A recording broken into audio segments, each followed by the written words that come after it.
je trouve qu'elle n'est pas très présente, contrairement à d'autres endroits de la planète. Euh, En parlant par exemple des pays du Maghreb, c'est une fête qui est très présente, qui est très fêtée, alors qu'ici en France, un collègue va vous dire bonne fête et puis on passe à autre chose.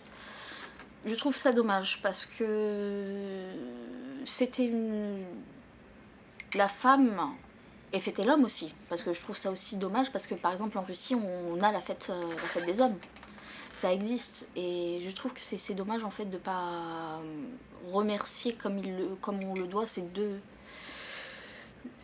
deux êtres complémentaires en fait et qui construisent la société ensemble. Et on construit les hommes et les femmes la société ensemble et c'est dommage de pas dire merci à l'autre, de construire avec moi quelque chose qui, on l'espère, deviendra meilleur. Moi, je la trouve super importante, mais elle n'est pas assez accessible à tout le monde. Enfin, je veux dire, on ne fait pas grand-chose dessus. Et je trouve ça dommage. On ne fait pas non plus, par exemple, de journées libres dans les collèges ou dans les lycées, enfin dans les écoles dessus, pour en parler plus sérieusement avec les élèves, ce qu'ils en pensent ou des choses comme ça. Donc je pense qu'elle devrait être plus instaurée au niveau de l'éducation. Très bien, mais il faut persévérer, parce que je pense qu'il y a encore du boulot. Comme dirait mon fils, qu'est-ce que les droits de la femme? Une page blanche.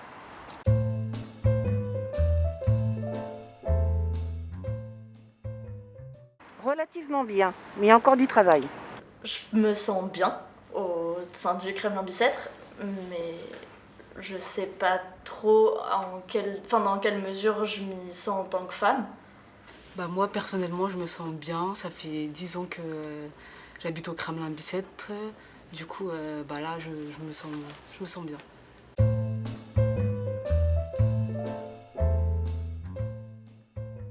Totalement, totalement. C'est que du masculin en fait. Il y a rarement, il y a qu'une institution, je crois, qui est une école qui a un nom de femme, c'est Jeanne d'Arc, quoi. C'est un nom de sainte, mais c'est très masculin le Kremlin Bicêtre, je trouve. C'est plus masculin, parce que par exemple, le lycée où on est allé, le lycée Darius Milhaud, tous les collèges de la ville et tout, c'est vraiment que du masculin. On a Jean Zay, Darius Milhaud, comme elle l'a dit, Charles Péguy, on a Suzanne Buisson, mais je pense qu'on a à peu près que ça au Kremlin Bicêtre. Je pense que de manière générale, plus qu'au Kremlin Bicêtre seul, il y a de toute façon des dominations de genre qui sont visibles partout, donc dans les aménagements publics aussi. Mais je crois que j'aurais pas d'exemple précis au Kremlin Bicêtre, ce qui est pas plus mal. En même temps, il y a rien qui me saute aux yeux, donc visiblement c'est qu'il y a rien qui me heurte comme ça en tant que femme en tout cas. Alors moi je trouve que oui, parce que au niveau par exemple des écoles primaires, c'est que des hommes. On a Pierre Roussel, Charles Péguy et Benoît Malon. Après, le nom des rues, est-ce que ça représente beaucoup les femmes? Je pense pas. Là, il y a du boulot aussi.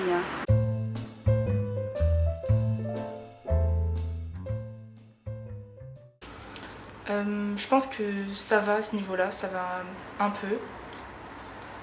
Par exemple, j'ai fait du handball et je trouve que même les filles, on est assez avantagées ici, dans ce sport-là, au Kremlin Bicêtre.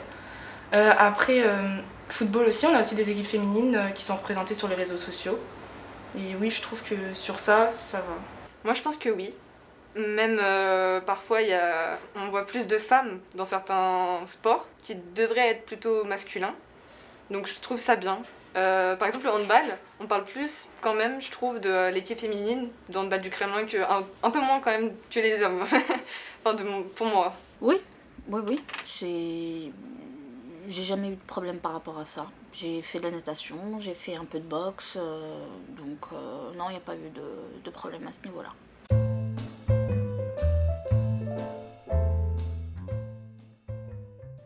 Pour moi, pas vraiment. Même si je sais qu'il y a beaucoup des mères de mes amis qui font plus à manger, en fait, qui s'occupent plus des tâches ménagères. Mais sinon, je pense qu'en ce moment, ça change un peu pas mal. J'ai des amies qui, elles, échangent avec leurs frères. Je veux dire, ça bouge beaucoup. En ce moment, ça change. Pas du tout. Je pense que l'équité doit être prise et j'en remercie la République. Chacun a son rôle. Chacun doit prendre un peu du rôle de l'autre aussi. Oui, je trouve que même si les choses commencent à changer, on a quand même des écueils qui restent présents et des choses qui sont fondées, enracinées très profondément même dans notre subconscient. Et oui, il y a des stéréotypes qui sont ancrés en nous, même inconsciemment. La femme qui a un lien plus proche de son enfant parce que c'est elle qui l'a accouché. Du coup, c'est plus naturel que ce soit à elle de s'en occuper. Oui, le travail, c'est l'homme qui doit aller travailler en priorité parce qu'il fera plus d'argent, sera plus actif, hein, des choses comme ça.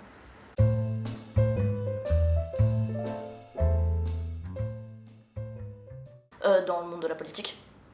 Dans n'importe quel domaine qui inclut du pouvoir et de l'argent et tout ça, de toute manière. Donc, premièrement, la politique, mais les chefs des entreprises, le CAC 40, j'en sais rien, des trucs comme ça, mais évidemment. Je dirais, par exemple, au niveau des femmes de ménage, ou même le nom femmes de ménage, on utilise directement femme, je veux dire, c'est un peu ridicule d'utiliser ce terme-là, alors qu'il n'y a pas que les femmes en ce moment, et même avant, il y avait quand même quelques hommes, même si maintenant ça change aussi. Mais femme de ménage, du coup, et pareil pour les personnes de restauration, comme à la cantine des collèges ou autres, il y a plus de femmes et je trouve ça pas top. Tout ce qui est histoire du bâtiment, tout ce qui est manuel, c'est beaucoup plus ouvert à l'homme qu'à la femme et je trouve ça vraiment dommage en fait. On a toujours cette sorte de marquage à chaud où c'est le domaine des hommes, ce n'est pas le domaine des femmes. Même par rapport au sport par exemple. J'ai eu des remarques de la part de parents d'élèves en disant que j'inscrirais peut-être ma fille au foot en salle, en me disant mais c'est quelque chose pour les garçons ça. Ça serait pas mieux qu'elle fasse plus du chant ou du théâtre, quelque chose ou de la danse pour les filles. Alors que je trouve que non.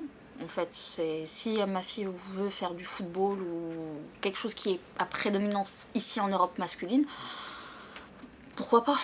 Pourquoi pas ? C'est comme ça qu'on ira vers une meilleure équité dans la République, je pense.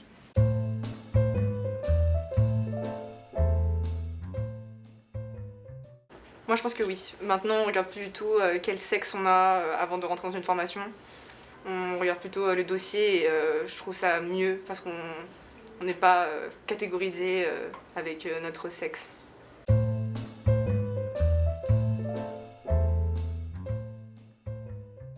Moi je pense que oui. Je pense aussi.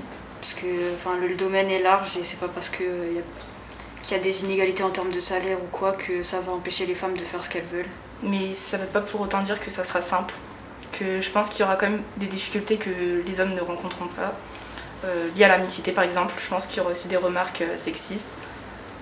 Ça sera compliqué, ça peut être compliqué, mais je pense qu'on peut aller là où on veut quand même. Elles peuvent en théorie accéder à tous les métiers. Je pense que c'est pas aussi facile pour une femme que pour un homme d'accéder à certains métiers. Et il y en a plein.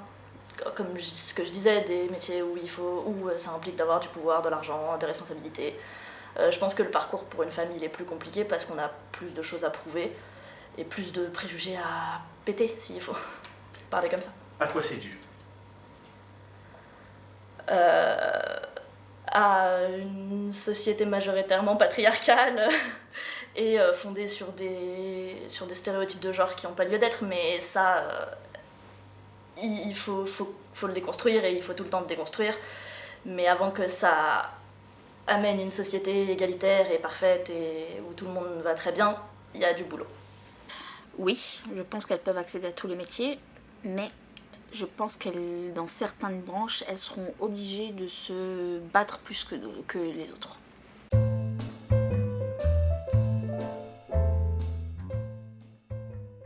Les femmes sont quand même bien moins payées que les hommes. Parce que ceci, parce que cela, il y a toujours vous avez pris 6 mois pour congé parental, vous n'avez pas bénéficié des avancements à tel moment. Oui, bien sûr, tout le monde le sait, hein, c'est comme ça.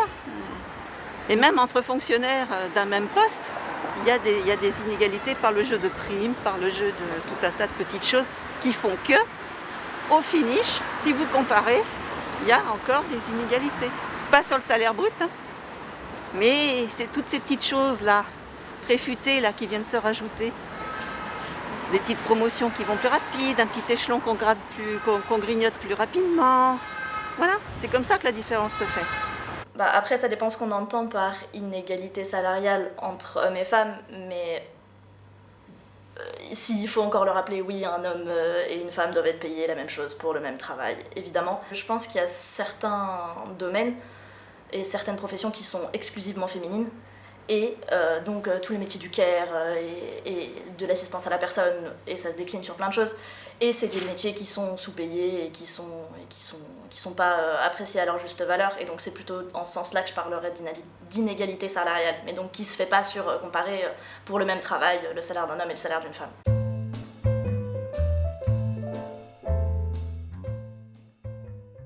J'avais donné l'exemple des tabacs, des bars.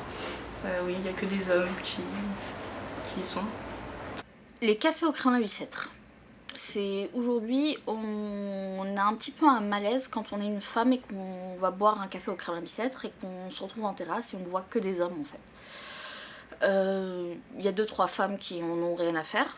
Je fais partie de ces personnes-là, mais c'est vrai que des fois il peut y avoir un malaise, des regards ou des sous-entendus qui sont un petit peu choquants, je trouve, aujourd'hui au XXIe siècle. Ça va peut-être être une réponse un peu biaisée par mon boulot parce que je bosse au collège à Cron et donc je me rends compte souvent que naturellement, mais dès 12-13 ans, il y a peu de mixité dans leur groupe d'amis, dans leurs connaissances, ils se regroupent vachement entre filles et entre mecs et tout. Et je pense que s'il y a une solution à trouver, ce serait aussi de faire en sorte que les petits déjà soient en mixité et le plus souvent possible.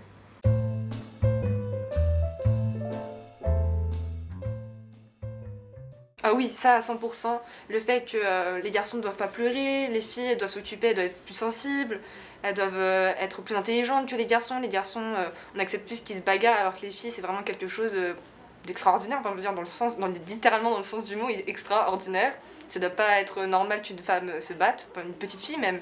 Je pense que la femme est conditionnée pour tout en fait. Elle est conditionnée pour être une personne déjà belle, où il y a une concurrence en fait qu'on dit pas, qu'on n'inculque pas aux hommes en fait. Une concurrence pour être la plus belle, une concurrence pour être la plus intelligente, la plus avisée. On dit à une fille qu'il faut qu'elle ne fasse pas trop de bruit, qu'il faut qu'elle reste sage, alors qu'on a tendance à faire en sorte que les garçons, on est beaucoup plus mou avec eux en fait, par rapport à ces choses-là. Un garçon, on lui dira jamais fais attention à comment tu t'habilles, qu'est-ce que les autres peuvent penser de toi. Ça, c'est une fille, si. Et c'est dommage, parce que ce n'est pas une tenue ou une façon d'être à un moment donné qui prédéfinit une personne. Je pense que ça dépend des domiciles, des croyances, des traditions familiales, mais je pense que oui, dès le plus jeune âge, nos parents nous font comprendre des idées, même si c'est subtil, parfois ça peut être violent aussi, mais ils nous font comprendre des choses. T'es une femme, donc c'est toi qui t'occuperas de ton mari plus tard, des enfants, tu dois apprendre à faire ça, t'es une femme, hein.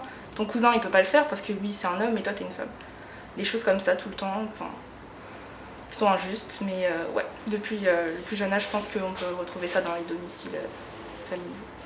Évidemment, en un sens, parce qu'on est conditionné par les stéréotypes, par tous les clichés qui sont véhiculés par beaucoup de choses dans la société, la pub, plein de choses, mais pour y remédier, concrètement, ça se joue sur des trucs de représentativité, donc c'est de la parité, c'est des quotas et c'est de l'attention portée à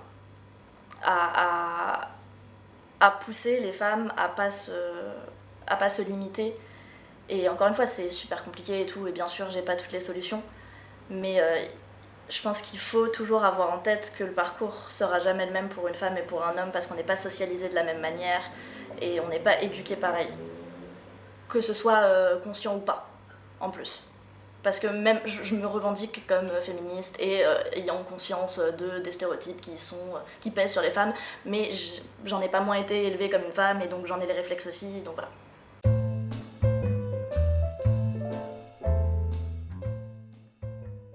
Non, une fois la nuit tombée, c'est plus la même ambiance, je trouve. En fait, avant, je ramène ma fille à l'urgence vers minuit et je rentre vers 4h du matin.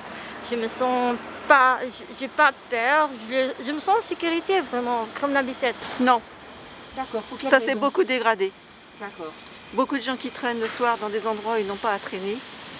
La place Victor Hugo, tous ces coins-là, très mal fréquentés maintenant, ça s'est dégradé progressivement au fil des années. Et le jour du marché, alors là, c'est quelque chose d'épouvantable. L'endroit où je me trouve, il y a beaucoup de voitures qui se garent en double fil, même en triple fil, qui bougent pratiquement l'accès à notre résidence.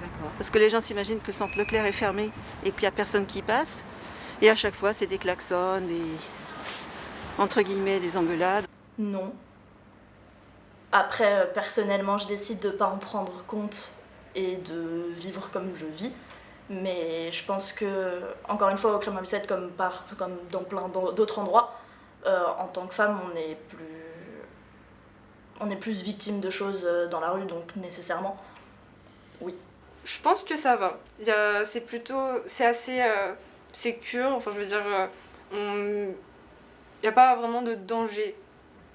Dans n'importe quel lieu, ça va, c'est plutôt sûr. Non, on sait qu'il y a certaines heures, il y a certaines rues de la ville où il ne faut pas trop y aller.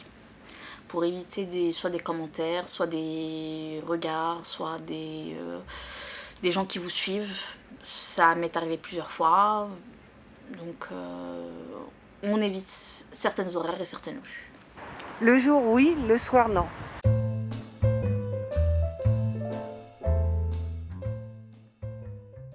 De ne pas lâcher et d'aller jusqu'au bout si c'est vraiment ce qu'elles veulent faire.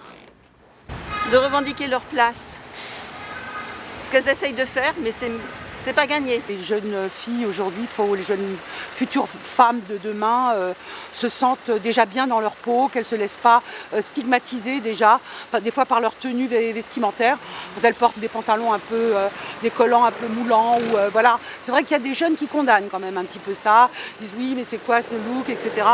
Bien sûr il faut être toujours décente, mais c'est pas parce qu'on s'habille de façon féminine et peut-être un petit peu jolie, on va dire, mais sans être aguicheuse, mais juste féminine, quoi. Et je pense que les filles, il faut vraiment qu'elles affirment de plus en plus leur côté féminin. Il faut qu'elles sachent que voilà, les femmes, c'est extraordinaire. Les femmes, on a besoin des femmes dans la société, c'est évident. Moi, je suis maman d'un garçon, d'une fille, et franchement, bien sûr, j'encourage beaucoup ma fille, parce que les garçons, de toute façon, on dirait que c'est déjà un héritage, un héritage qui vient de je sais pas quoi, le garçon surpuissant, etc. Je crois que ça se perd peut-être un petit peu, mais les filles, il faut vraiment qu'elles défendent leur féminité, et puis leur pouvoir plein et entier, voilà. Qu'elles s'habillent librement. Oui, mais globalement, là c'est même plus sur le cadet. Oui, globalement. Faut que la femme, elle s'émancipe. En attendant que le monde autour de nous change, je pense qu'il faut qu'on fasse nous-mêmes les choix de qui on s'entoure, de ce qu'on fait dans nos vies, même si c'est compliqué. Il faut qu'on trouve des espaces qui sont safe, qui sont sains et qui vont pas nous freiner, en fait, tout simplement. Après c'est dur, mais il y a plein de gens fabuleux qui vous apporteront ces espaces-là.